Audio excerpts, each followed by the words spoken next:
বাংলাদেশের নির্বাচন মানেই শুধু ভোট নয়, নির্বাচনের সাথে জড়িয়ে আছে আন্দোলন, রক্ত, বয়কট আর প্রশ্ন।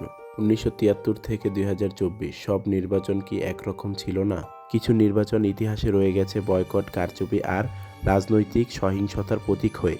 আজ আমরা কথা বলবো বাংলাদেশের সবচেয়ে বিতর্কিত নির্বাচনগুলো নিয়ে। ১৯৮৬ সামরিক শাসনের ভোট। ১৯৮২ সালে ক্ষমতা দখল করেন জেনারেল হোসেইন মোহাম্মদ এরশাদ। গণতন্ত্র তখন কার্যত স্থগিত। ১৯৮৬ সালের নির্বাচন হয় সামরিক শাসনের মধ্যেই। বিএনপি নির্বাচন বয়কট করে, আওয়ামী লীগ অংশ নেয়। কিন্তু আন্দোলন চলছিল রাস্তায়। বিরোধীদের অভিযোগ ছিল প্রশাসন ছিল সরকারের পক্ষে, নির্বাচন কমিশন স্বাধীন ছিল না। এই নির্বাচন গণতন্ত্র ফেরানোর বদলে সামরিক শাসনকে বৈধতা দেয়, এমনটাই মনে করেন অনেক বিশ্লেষক। ১৯৮৮ একতরফা নির্বাচন। ১৯৮৮ সালে পরিস্থিতি আরও খারাপ। আওয়ামী লীগ ও বিএনপি দুই প্রধান দলই নির্বাচন বয়কট করে। ফলাফল কি? জাতীয় পার্টি প্রায় একাই নির্বাচন করে, একাই জয়ী হয়। ভোটার উপস্থিতি ছিল খুবই কম, বৈধতা ছিল প্রশ্নবিদ্ধ। এই নির্বাচনই এরশাদ বিরোধী আন্দোলনকে আরও জোরদার করে, যার ফল ১৯৯০ সালে তার পতন। ফেব্রুয়ারি ১৯৯৬ ভাঙা সংসদ, ভাঙা আস্থা। ১৯৯৬ সালে বিএনপি ক্ষমতায়। বিরোধী দলদের একটাই দাবি, নির্দলীয় তত্ত্বাবধায়ক সরকার, কিন্তু সেই দাবি মানা হয়নি। ফেব্রুয়ারির নির্বাচনে আওয়ামী লীগ সহ সব বড় বিরোধী দল নির্বাচন বয়কট করে। নির্বাচন হয়, বিএনপি জেতে, কিন্তু রাস্তায় আগুন জ্বলে। ১২ দিনের মাথায় এই সংসদ ভেঙে দিতে হয়।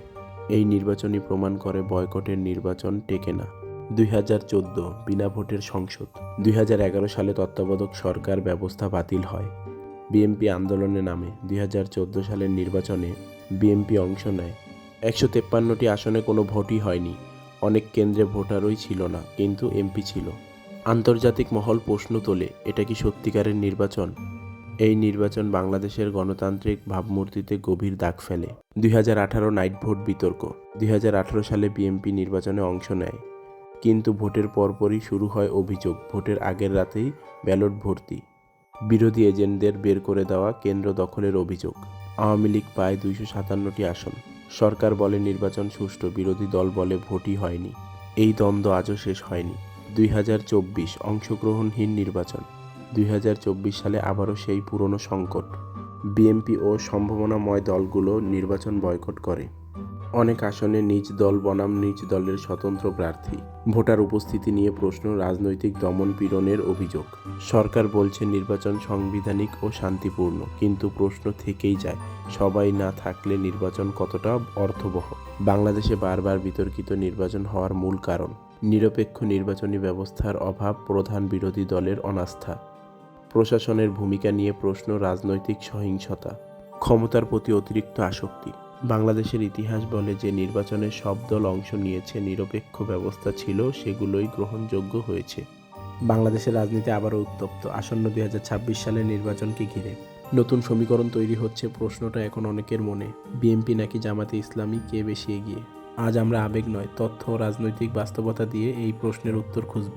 জেলা উপজেলা পর্যায়ে শক্তিশালী সংগঠন কাঠামো রয়েছে, ছাত্রদল, যুবদল সহ অঙ্গ সংগঠন বিস্তৃত। ঐতিহাসিকভাবে বিএনপির স্থায়ী ভোট ব্যাংক রয়েছে। গ্রাম অঞ্চলে এখনও প্রভাব রয়েছে। সরকার বিরোধী ভোটের বড় অংশ বিএনপির দিকে যেতে পারে, এমন ধারণা রাজনৈতিক বিশ্লেষকদের। যদি নির্বাচন হয় অংশগ্রহণমূলক ও প্রতিযোগিতামূলক, তাহলে বিএনপি বড় প্রতিদ্বন্দ্বী হওয়ার সম্ভাবনা রাখে। জামাতের একটি নির্দিষ্ট ও আদর্শ ভিত্তিক ভোট গোষ্ঠী আছে। সংগঠন কাঠামো শৃঙ্খলাবদ্ধ। তরুণ প্রজন্মের উপস্থিতি। দিনে দিনে সামাজিক যোগাযোগ মাধ্যমে সক্রিয়তা বেড়েছে। বিকল্প রাজনীতির বার্তা দেওয়ার চেষ্টা। জামাতের দল হিসেবে নির্বাচন কমিশনে নিবন্ধন নেই, তবে জোট রাজনীতিতে তাদের প্রভাব গুরুত্বপূর্ণ হতে পারে। এখন প্রশ্ন, কে এগিয়ে? এটা নির্ভর করবে কয়েকটি বিষয়ের ওপর। নির্বাচন কতটা অংশগ্রহণমূলক হবে, প্রশাসনিক নিরপেক্ষতা, তরুণ ভোটারদের ভূমিকা। বর্তমান রাজনৈতিক বাস্তবতায় জাতীয় পর্যায়ে বিএনপি তুলনামূলকভাবে বেশি শক্তিশালী, কিন্তু কৌশলগতভাবে জামাত এনসিপি জোট নির্বাচনের ফলাফলে গুরুত্বপূর্ণ প্রভাব ফেলতে পারে। একজন সচেতন ভোটার হিসেবে সিদ্ধান্ত নেবেন কিভাবে? ভোট মানে নিজের ভবিষ্যৎ, দেশের ভবিষ্যৎ নির্ধারণ করা। গণতন্ত্রের সবচেয়ে বড় শক্তি রাজনীতিবিদদের হাতে নয়, নাগরিকদের হাতে। তাই ভোট দেওয়ার আগে কিছু বিষয় গভীরভাবে ভাবা জরুরি। প্রার্থীর ব্যক্তিগত সততা, তার বিরুদ্ধে দুর্নীতির অভিযোগ আছে কিনা, অতীতে ক্ষমতায় থাকলে কেমন কাজ করেছে, জনসাধারণের সাথে তার আচরণ কেমন। ভালো বক্তা হওয়া যথেষ্ট নয়, সৎ ও দায়িত্বশীল হওয়াটাই আসল। দলটি অর্থনীতি, শিক্ষা, স্বাস্থ্য ও কর্মসংস্থান নিয়ে কী পরিকল্পনা দিয়েছে, গণতন্ত্র ও মত প্রকাশের স্বাধীনতা নিয়ে তাদের অবস্থান কী, সংখ্যালঘু ও সাধারণ মানুষের নিরাপত্তা নিয়ে তারা কী বলছে। কথা সবাই বলতে পারে, কিন্তু কাজের ইতিহাস কী বলে। সোশ্যাল মিডিয়ায় অনেক প্রচারণা থাকে, সবই সত্য নয়। আবেগ নয়, তথ্যকে গুরুত্ব দিন, একাধিক সূত্র মিলিয়ে নিন। অনেক সময় ভোট ব্যক্তিগত সুবিধা দেখে দেওয়া হয়, কিন্তু ভাবুন 5 বছরের জন্য দেশ কোন পথে যাবে, আপনার সন্তান, ভবিষ্যৎ প্রজন্ম কোন বাংলাদেশ পাবে। ভোট কোনো দলকে খুশি করার জন্য নয়, ভোট কারো ভয় দেওয়ার বিষয় নয়, ভোট হলো নিজের বিবেকের সিদ্ধান্ত। সচেতন নাগরিক মানেই শক্তিশালী গণতন্ত্র। আপনি যদি সচেতন হন, দেশও একদিন আরও শক্তিশালী হবে। আপনি সচেতন হলে রাজনীতি বদলাতে বাধ্য।